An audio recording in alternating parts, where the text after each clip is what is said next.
If you're getting little or no vac, some things to check. Firstly is the filter condition. If they're clogged up, if your bag's full, it's going to rob it of vacuum, if not clog it entirely. So that's probably your first port to check. If they're fine, there's a few other things that are worth checking.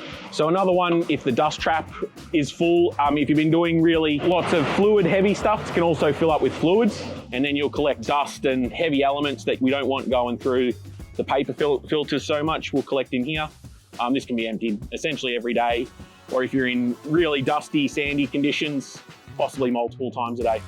Another one to check is, so the boot here, the rubber bell, that seals to the vac system. When the truck tips, that disconnects. If that has reconnected with bad seating, or if the boot's getting old, they can crack.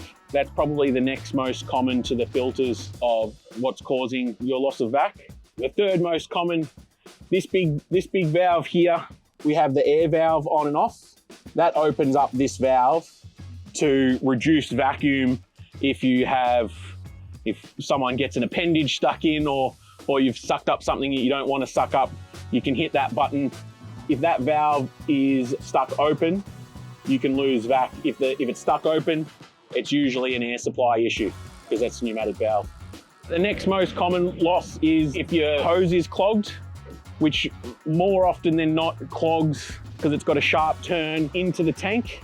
So if you're doing really sticky or large rocks, they can collect in the turn and build up and cause a blockage. You can use the blow function to try and push it out. If it's really heavy and sticky stuff, it might not be the case, in which case the panel on the back of the boom there with the 4 bolts, that can come off and we can pressure wash directly into that opening.